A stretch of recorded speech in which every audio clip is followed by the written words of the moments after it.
आज तुम्हारे परिवार में प्रसन्नता क्यों नहीं है? इसलिए प्रसन्नता नहीं है जैसे जल के अभाव में खेती सूख जाती है, वैसे ही गौ सेवा के अभाव से हमारे परिवार की प्रसन्नता गायब हो गई है। परिवारों में प्रसन्नता नहीं रही क्योंकि गौ सेवा का अभाव हो गया। गौ सेवा के अभाव में नहीं रखना है, गौ सेवा के प्रभाव से जुड़ना है, गौ सेवा से जुड़ना है। ये बात मैं इसलिए कह रहा हूं क्योंकि भगवान कृष्ण ने गौ सेवा करके सब कुछ प्राप्त कर लिया। श्री राम जी ने, आप पढ़िए ग्रंथों को, दिलीप जी ने सेवा की, गौ सेवा की। क्या सेवा की थी महाराज दिलीप ने?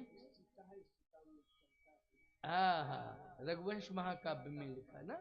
हाँ, गौ सेवा की। तो गौ सेवा का प्रभाव क्या हुआ? रघु और वंश चल गया। और आपको एक बात बतावें, श्री राम जी ने 1.25 करोड़ गौओं की प्रतिदिन सेवा की है, तब वो सफल हुए हैं राक्षसों को मारने में। 1.25 करोड़ गौओं की सेवा की है,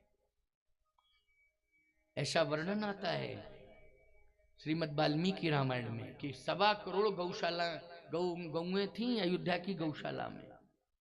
ऐसे ही असंख्य गौएं ब्रज भूमि में थी और राम और कृष्ण ने गौ सेवा करके आज सब कुछ प्राप्त कर लिया। और आज इतना प्राप्त कर लिया है कि गांव गांव में, डगर डगर में, नगर नगर में, शहर शहर में राम कृष्ण की गाथाएं गाई जा रही हैं, राम कृष्ण की कीर्ति गाई जा रही है। कीरत कलित ललित सिय पी की भागवत की कथा हो और चाहे राम कथा हो, ये राम कृष्ण की कीर्ति है। क्या है? कीर्ति है।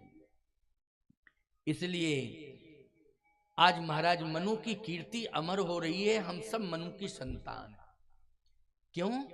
क्योंकि महाराज मनु ने आज गौ माता का दर्शन किया, गौ पूजन किया है, गोमती में स्नान किया है और ऋषियों के बीच में बैठ करके सत्संग सुना है।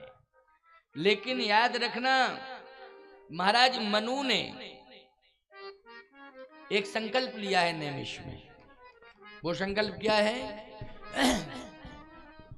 वो संकल्प है कि मैं भोजन नहीं करूंगा, जो भी कंद मूल फल इस अरण्य अभ्यारण्य में मुझे मिलेंगे मैं उन्हीं को ग्रहण करूंगा।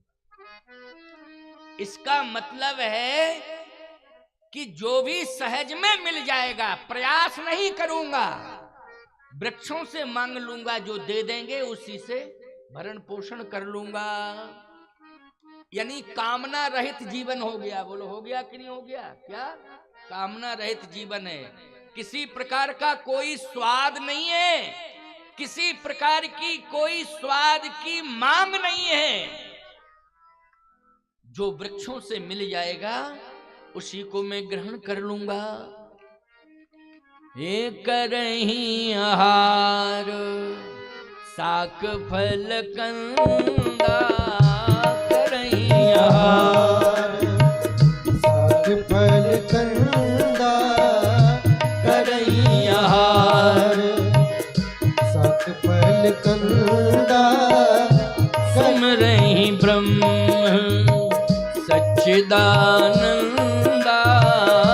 सुमरहि ब्रह्म सच्चिदानंदा, सुमरहि ब्रह्म सच्चिदानंदा, सुमिरहि ब्रह्म सच्चिदानंदा, करहीं आहार साक फल कंदा, करहीं आहार साक फल कंदा, सुमरहि ब्रह्म सच्चिदानंदा। आपको एक बात बताऊं, किसी भी फल को अग्नि से नहीं स्पर्श कराया गया। अग्नि का किसी भी फल में स्पर्श नहीं। जो वृक्ष से फल मिल गया उसको डायरेक्ट ग्रहण किया है। आजकल हम लोग तमाम प्रकार के फलों के व्यंजन बनाते हैं। बोलो, बनाते हैं कि नहीं बनाते हैं? इतने व्यंजन बना लेते हैं कि फलाई की दुर्दशा कर दी। अब व्यंजन क्या रहा, वो फल की दुर्दशा हो गई, समझ लो। मैं कहता हूं कम से कम जिस दिन व्रत करो उस दिन उस फल का विरूपीकरण मत करो, जो मूल स्वरूप है उसमें रहने दो, उसको ग्रहण करो। क्यों भाई? ग्रहण करो उसको, क्योंकि वो फल है। क्या है? फल है। आज तमाम प्रकार के स्वादिष्ट व्यंजन तैयार किए जाते हैं फलाहार के रूप में। जिस दिन व्रत होता है फलाहार के रूप में तमाम प्रकार के स्वादिष्ट व्यंजन तैयार किए जाते हैं।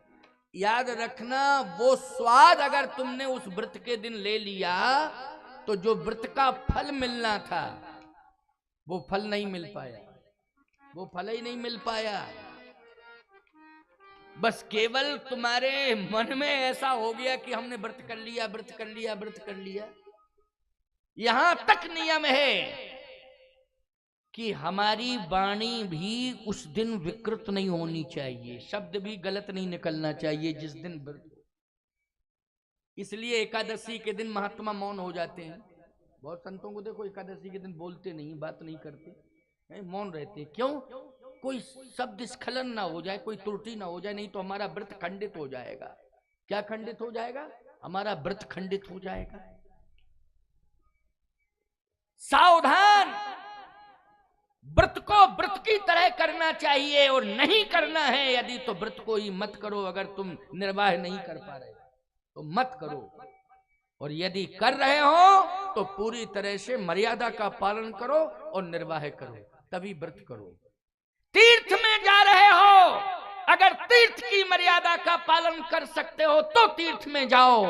अगर तीर्थ में जा करके तीर्थ की मर्यादा का पालन नहीं कर सकते हो तो बिल्कुल मत जाओ। क्यों पाप लेकर के लौट रहे हो? पापों को नष्ट करने के लिए जा रहे हो, और वहां मर्यादा का पालन, तीर्थ की जो मर्यादा है उसका पालन नहीं कर रहे हो, तो बोलो भाई उल्टा पाप लगेगा कि नहीं लगेगा? इसलिए संकल्प लेके जाइए आप कि हम जो तीर्थ की मर्यादा होगी उसका पालन करेंगे। एक प्रमाण में दे रहा हूं, महाराज मनु ने तीर्थ की मर्यादा का पालन किया है। इसलिए ये एक प्रवचन कर रहा हूं, ये उपदेश दे रहा हूं, क्योंकि कथा से ही तुम सबको प्रेरणा मिल रही है कि महाराज मनु क्यों सफल हुए, भगवत दर्शन में महाराज मनु क्यों सफल हुए, उनको सफलता क्यों मिली है, क्योंकि उन्होंने तीर्थ की मर्यादा का पालन किया है। जो भी व्रत किया है वो मर्यादा के अनुसार, जो वहां की मर्यादा थी उसके अनुसार उन्होंने पालन किया है। एक बड़ा अच्छा प्रसंग है रामचरितमानस में ही और बालकांड में ही है वो। यद्यपि इस प्रसंग से थोड़ा हटके है, लेकिन उदाहरण के रूप में मैं वो बात कह रहा हूं, इसलिए आप लोग सुन लो। क्योंकि किसके रूप में? उदाहरण के रूप में। 5 बज गया है, लेकिन 5:15 तक बोल दूंगा, 5:30 बजे तक आरती करा दूंगा, क्योंकि दूर पड़ता है और शीतकाल चल रहा है। और आप लोगों को देखिए, मैं कोई ज्यादा समय गीत गाने में लेता नहीं हूँ, डायरेक्ट कथा का प्रसारण होता है सीधे, हैं? नहीं तो अभी इतने प्रवचन में तो 10-5 गीत हो जाते हैं, और उसमें भी फिर कहते इतना हाथ उठाओ, फिर कहते इतना हाथ उठाओ, फिर ऐसे करो, फिर ऐसे करो, हैं? ये सब दुनिया का तमाशा होता रहता है। मेरा तो डायरेक्ट प्रवचन होता है, कोई इधर उधर की बात नहीं, सीधा कथा है ना। हाँ, बहुत बहुत। अरे एक तो ऐसा कथावाचक निकला कि वो पल्लू सा डाल लेता है और ऐसे ऐसे ऐसे ऐसे करता है, क्या करता है, हैं?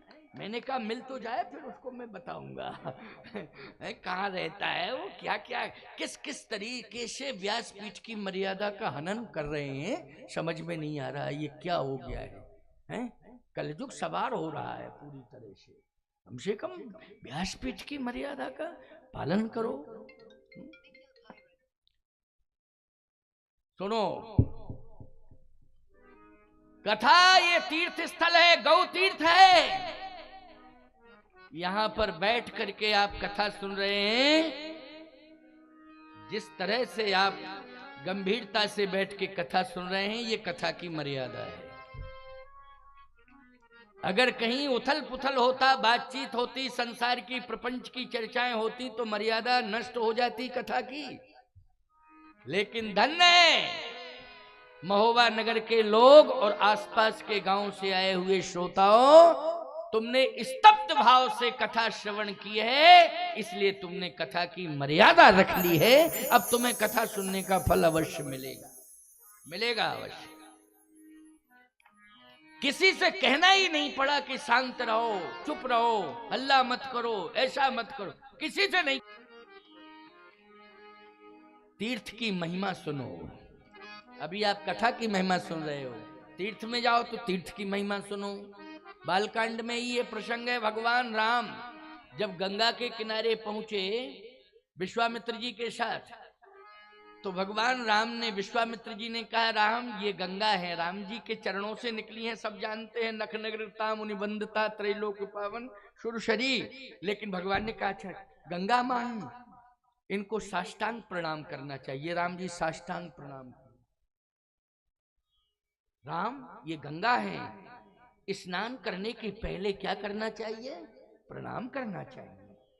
भगवान राम ने कहा, अवश्य अवश्य प्रणाम करना चाहिए। इनकी महिमा क्या है? विश्वामित्र जी ने महिमा सुनाई है। गाधि सून सब कथा सुनाई, जह प्रकार सुरसरी मह आई। गंगा जी की महिमा विश्वामित्र जी सुना रहे हैं और भगवान राम सुन रहे हैं। अब विश्वामित्र जी ने कहा, स्नान करो। अब महिमा समझ में आ गई तो स्नान करो। स्नान किया भगवान ने। इसके बाद विश्वामित्र जी ने कहा, दान करना चाहिए, तो भगवान ने दान भी किया है। तो सीधी सी बात यह है कि कथा सुन रहे हो, कथा की महिमा सुननी चाहिए। गौशाला में बैठे हो, गाय की महिमा सुनो क्या है। तीर्थ में जा रहे हो, तीर्थ की महिमा सुनो क्या है तीर्थ की महिमा। संतों के पास जा रहे हो, संतों की महिमा सुनो, संतों की क्या महिमा है। इसलिए पहले महिमा सुननी चाहिए, तब श्रद्धा होती है, तब आस्था बढ़ती है। तीर्थ की महिमा किसने सुनाई? 1000 ऋषियों ने सुनाई। तीर्थ की महिमा, नैमिषारण्य की महिमा। महिमा में ये पता लगा कि फलाहार करना चाहिए। क्या करना चाहिए? फलाहार। क्यों? फलाहार करने से विकार दूर होता है। अच्छा, जब बीमार कोई हो जाता है तो डॉक्टर कहता अन्न छोड़ो फल लो। क्यों? क्या कहता है डॉक्टर? अन्न छोड़ो, क्या लो? फल लो। इसका मतलब है कि विकारों को दूर करने में सबसे बड़ा सहयोगी होता है फल। तो महाराज मनु ने महिमा में सुना है कि तीर्थ में हमें ये विकार तभी दूर होते हैं जब फल लिया जाए, फलाहार किया जाए। तो करें आहार साक फल कंदा, करहीं आहार साक फल कंदा,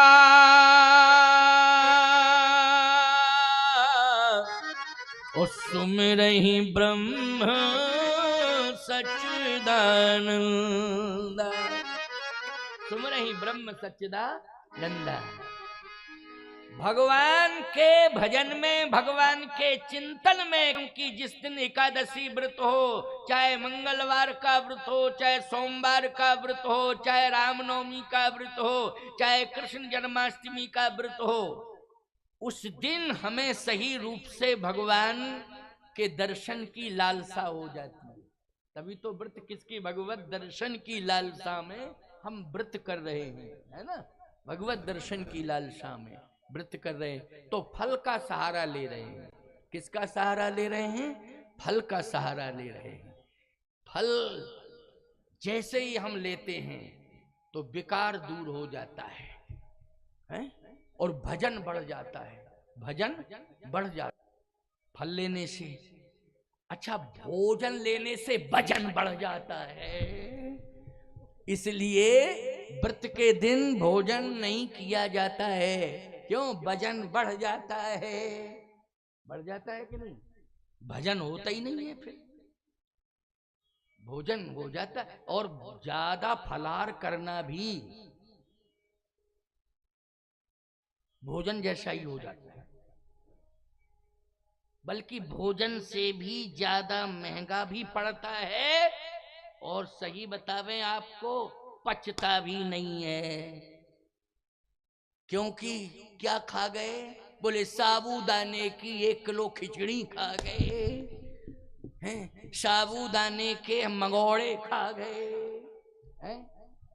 अब बताओ भगवान मिलेंगे कि जमुआई मिलेगी? क्यों भाई, भगवान कहां से मिल जाएंगे? जमुआई मिलेगी। दिन भर मुंह बातें फिरोगे यार। क्यों? वो पकौड़े बोल रहे हैं अंदर से। इसलिए मैं कहता हूं कम से कम फलाहार लो। फलाहार भी लो तो कम से कम लो, आधार के रूप में लो, आहार के रूप में मत लो।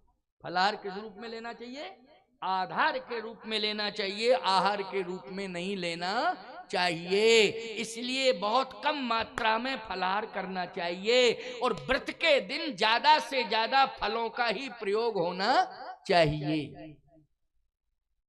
इस बात को बहुत ध्यान से सुनना और मानना भी। मनु जी क्यों सफल हो रहे हैं? अच्छा, आपको एक और बढ़िया बात बतावें क्या? महाराज मनु ने कहा कि फलाहार तो कर लिया, लेकिन फिर भी भगवान नहीं मिल रहे। क्यों? बोले फलाहार करके बैठ जाते हैं तो भजन में आलस आता है। क्या आता है?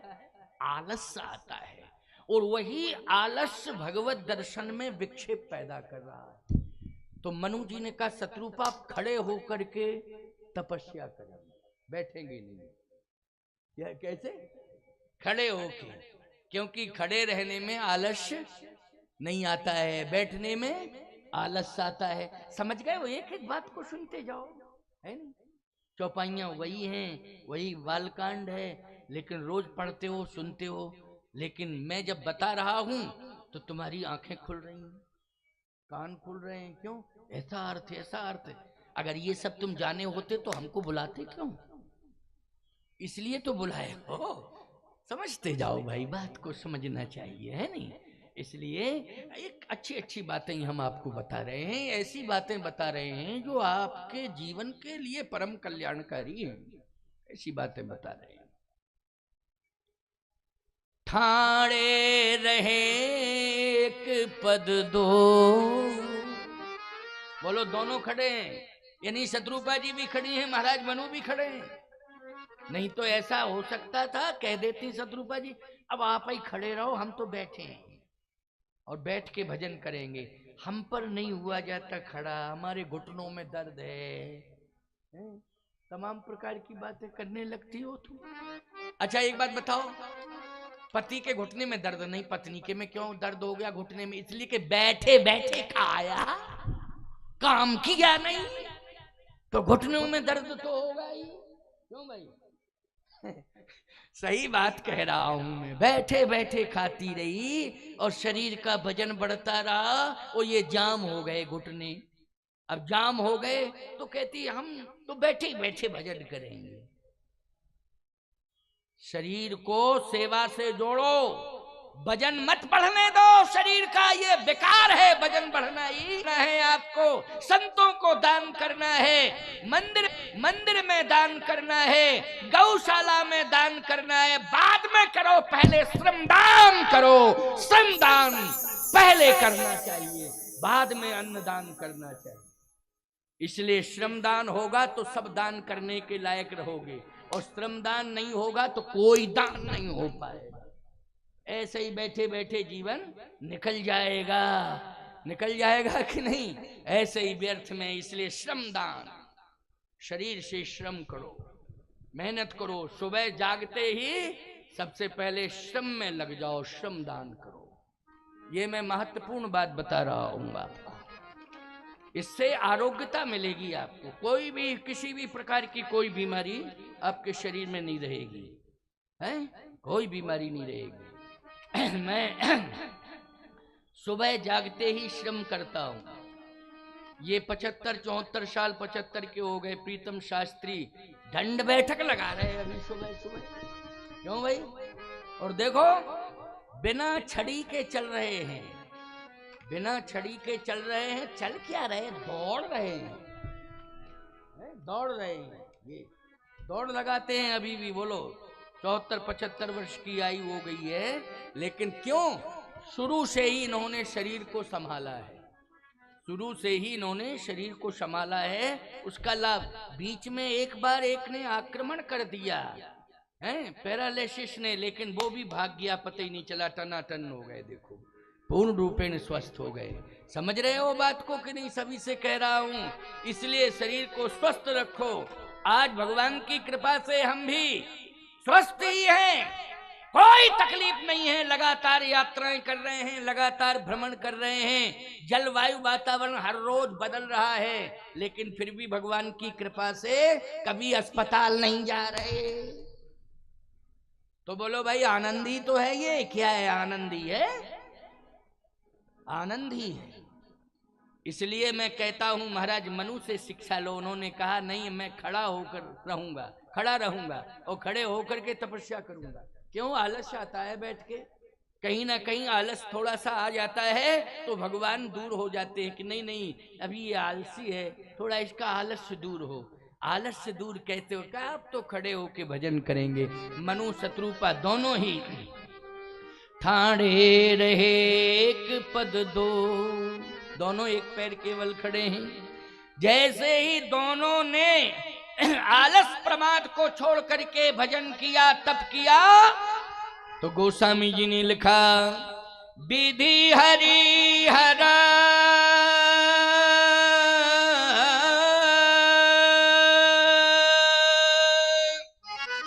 तप देख अपारा,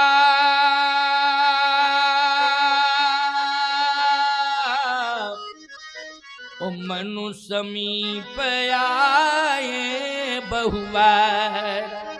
बहुवारा, एक बार नहीं, दो बार नहीं, अनेक बार आए ब्रह्मा विष्णु महेश। बोलो ये फलाहार का प्रभाव है कि नहीं? ये तप का प्रभाव है कि नहीं? ये निष्ठा का प्रभाव है कि अनेक बार ब्रह्मा विष्णु महेश आए?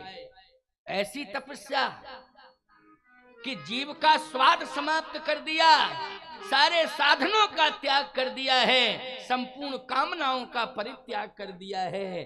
ब्रह्मा विष्णु महेश आने लगे। बोलो आने लगे कि नहीं? चक्कर काटने लगे। प्रमाण है ये, प्रमाण है ये। विधि हरिहर तप देख अपारा, और मनु समीप आए बहुवारा, मागहि बर बहु भांति लुभाए, लुभाए।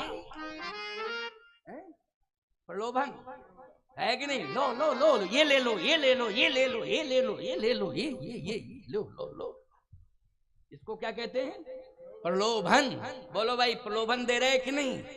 लेकिन मनु जी ने कहा नहीं चाहिए, नहीं चाहिए, नहीं चाहिए, नहीं चाहिए। कामनाओं से रहित हैं। बोलो भाई, कामनाओं से रहित हैं। अच्छा क्या चाहिए? बोलो। मनु जी ने कहा सुमरहि ब्रह्म सच्चिदानंदा, ब्रह्म सच्चिदानंद का दर्शन चाहिए। बोलो भाई, बुढ़ापा सुधर गया कि नहीं सुधर गया? जीवन सफल हो गया कि नहीं हो गया? कामनाओं से रहित जीवन है कि नहीं? समस्त साधनों से, समस्त भोगों का परित्याग करके महाराज मनु आज नैमिष की भूमि पर ब्रह्मा विष्णु महेश को उतार देते हैं प्यारे, और वो प्रलोभन दे रहे हैं कि जो मांगोगे सो मिलेगा। मनु जी ने कहा केवल ब्रह्म सच्चिदानंद का दर्शन करना है। किसका? ब्रह्म सच्चिदानंद का दर्शन करना है। इसलिए श्रीमद् भागवत का पहला श्लोक है, सच्चिदानंद रूपाय विश्वोत्पत्त्यादि हेतवे तापत्रय विनाशाय श्री कृष्णाय वयम नुमः। बोलो भाई, सच्चिदानंद रूप है। इसलिए सुमरहि ब्रह्म सच्चिदानंदा। श्रीमद् भागवत की कथा सुनने से ब्रह्म सच्चिदानंद का दर्शन होता है, ब्रह्म सच्चिदानंद की प्राप्ति होती है, और त्रैताप नष्ट हो जाते हैं। दैहिक दैविक भौतिक तापा राम राज्य का हुए नहीं व्यापा, तीनों प्रकार के ताप त्रैताप नष्ट हो जाते हैं। ऐसे ही तो महाराज मनु का तप है कि आज ब्रह्मा विष्णु महेश तीनों कह रहे जो मांगना हो मांगो, हम सब कुछ देने के लिए तैयार हैं। लेकिन मनु जी ने कहा नहीं, केवल ब्रह्म सच्चिदानंद का दर्शन कराओ। ब्रह्म सच्चिदानंद, हाँ। ब्रह्मा विष्णु महेश ने कहा बहुत मुश्किल है। क्यों मुश्किल है?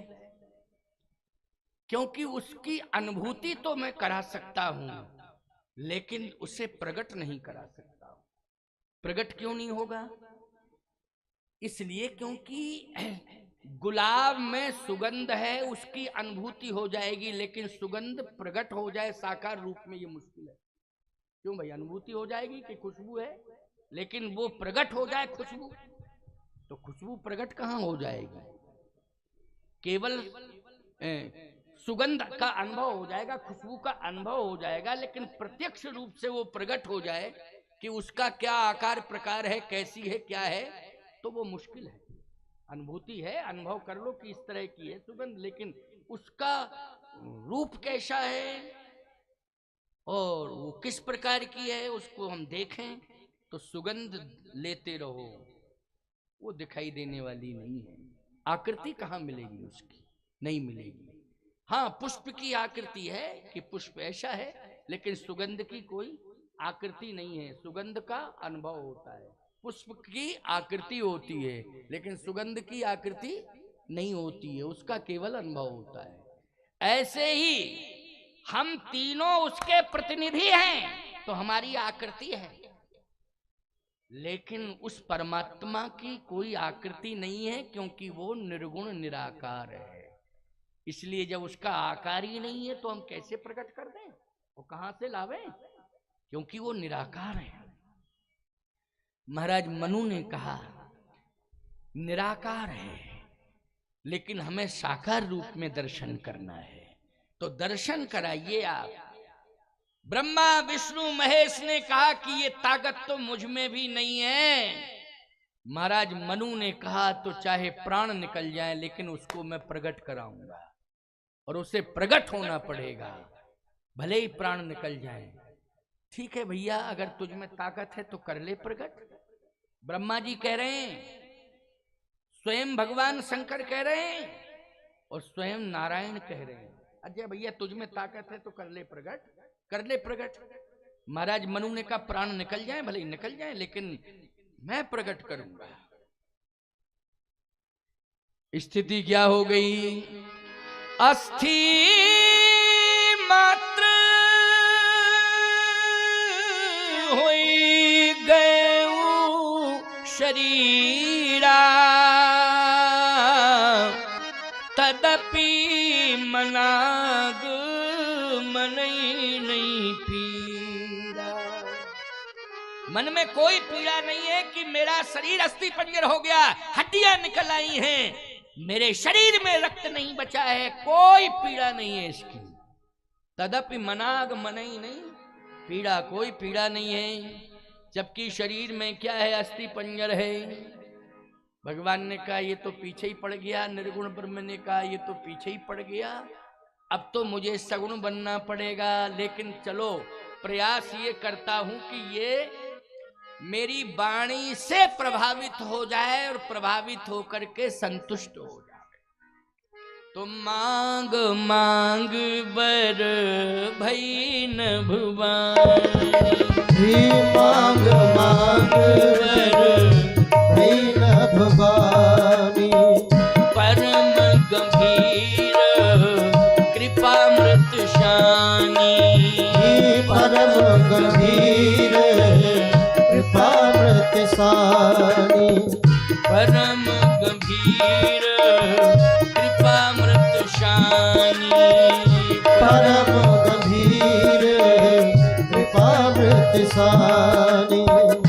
इष्ट पुष्ट तन भयउ सुहाए, इष्ट पुष्ट तनु भय सुहाए, इष्ट पुष्ट तन भयउ सुहाए, इष्ट पुष्ट तन भय सुहाए।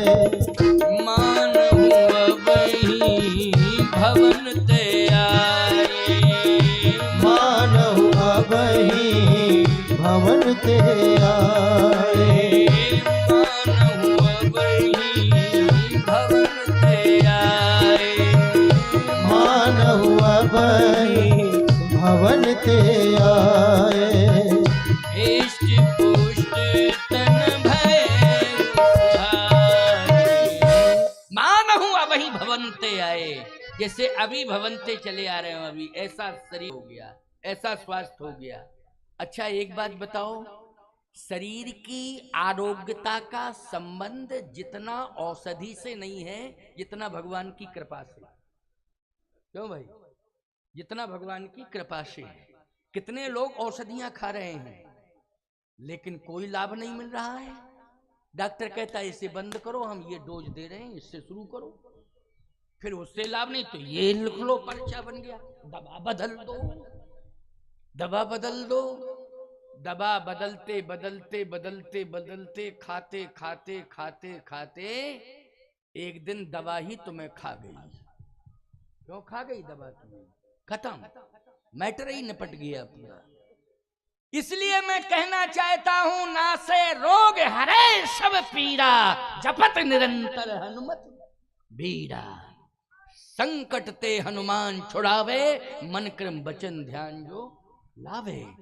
इसलिए कृपा में बड़ी ताकत है। यहाँ देखो कृपा बरस गई मनु के ऊपर तो हिष्ट पुष्ट तन भय सुहाए और मानव अबई भवनते आए। क्या अश्विनी कुमार आया था दवा देने के लिए? क्यों भाई? अश्विनी कुमार जैसा वैद्य आया था क्या? कोई रसायन पिला के चला गया महाराज मनु शत्रुपा को? नहीं, मांग मांग बर भई नभवाणी, परम गंभीर कृपा मृत सानी। कृपा मृत वर्षण हुआ है, इसलिए हिष्ट पुष्ट तन भय सुहाए और मानहु अभय भवनते आए। प्रमाण है कि नहीं? इसलिए कृपा पर भरोसा करो। हिष्ट पुष्ट हो गया शरीर, बहुत सुंदर। शत्रुपा जी ने कहा भजन फल गया और फलहार करना सफल हो गया है? क्यों भाई? फलहार करना सफल हो गया, भजन भी सफल हो गया। शत्रुपा जी ने कहा बैठ के जब तक फलहार कर रहे थे तब तक सफल नहीं था, खड़े होके किया। अब आप लोग ऐसा मत सोचना कि हम तो रोज ही खड़े होके करेंगे फलहार, भोजन नहीं करेंगे खड़े होके। नहीं नहीं नहीं, खड़े होके भजन किया है, फलहार नहीं किया है। क्या किया है? खड़े होके भजन किया है।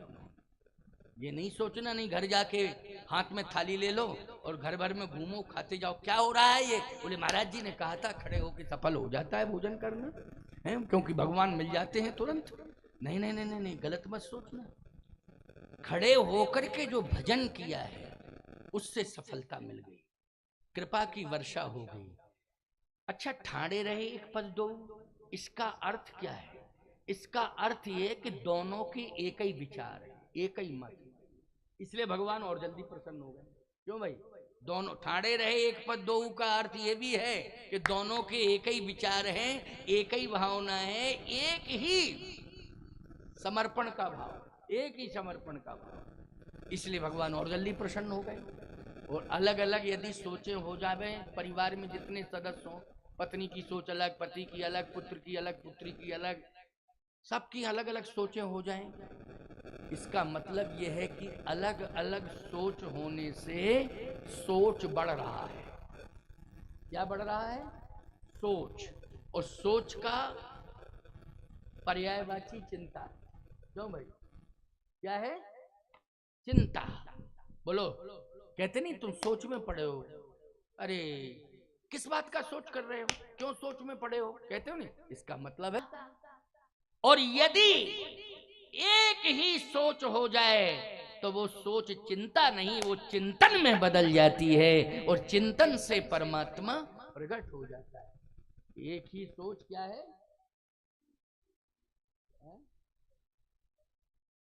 दर्शन कराना पड़ेगा।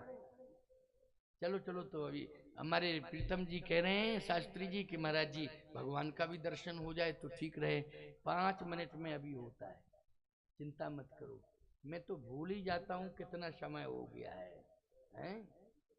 अच्छा, इतनी बड़ी रस्सी मेरे पास है क्या? इन सबको मैंने बांध रखा है क्या? सब कथा में मस्त हो रहे हैं, कथा में आनंद ले रहे हैं। क्यों भाई, ले रहे हो कि नहीं? अच्छा, घर जाके क्या है, घर जाओगे तो निश्चित रूप से यहां दर्पण लाए हो तो चेहरा देख लो, और घर में जाके चेहरा देखना फिर 10 ही मिनट में बदल जाएगा चेहरा। क्यों भाई, 10 मिनट में चेहरा बदल जाएगा। वो यहाँ देख लो, चेहरा देखना, सबके चेहरे प्रसन्न हो गए, खुशियां आ गई हैं, खिल गए हैं चेहरे। बोलो भाई, सबके चेहरे खुल गए हैं, खुशियां आ गई हैं, आनंद आ गया है। याद रखना, ये 3 का प्रभाव है। एक तो गौ माता का प्रभाव है, दूसरा यज्ञ का प्रभाव है, और तीसरा कथा का प्रभाव है। ये 3 की त्रिवेणी ने आपको स्नान करा दिया है, करा दिया कि नहीं? इसलिए प्रसन्नता ही प्रसन्नता है। इस प्रसन्नता को बरकरार रखना। इसी प्रसन्नता से तुम अपने घर के सोच को दूर करना। जो भी घर में गंदगी है उसको दूर करना, सफाई कर देना घर में जाके। किसके कारण? ये चिंतन जो मिला है, ये कथा का जो सार मिला है, कथा जो तुम्हारे अंदर प्रवेश की है, इस कथा के प्रभाव से जितनी भी गंदगी घर में हो, जिससे चिंता बढ़ रही है, वो सारी की सारी गंदगी को साफ करते रहना। ठीक है ना? और इतना ज्यादा हम आपको मटेरियल भावों का देके जाएंगे कथा के माध्यम से कि पूरे घर का स्वभाव ही बदल जाएगा, पूरे घर का स्वभाव ही बदल जाएगा। इतना भाव का मटेरियल दे दूंगा। अभी तो दूसरा ही दिन है नहीं? अभी तो दूसरा दिन है, इसलिए चिंता मत। अभी तो मैं खजाने के पास पहुंचा हूं, ताला तो खोला ही नहीं, अभी तो पहुंचा भर हूं, अभी चाबी लगाऊंगा, कल खोलूंगा, है नहीं? चिंता मत करो, आनंद लो। आओ 5 मिनट की बात और सुनो, बस इसके बाद विश्राम। 5:30 बज जाएगा, है नहीं? क्योंकि 5:22 हो गया, है नहीं? 2-3 मिनट की चोरी करके रखते हो घड़ी में। हाँ क्योंकि 27 हो गया, तुम्हारी में 22 ही हुआ है।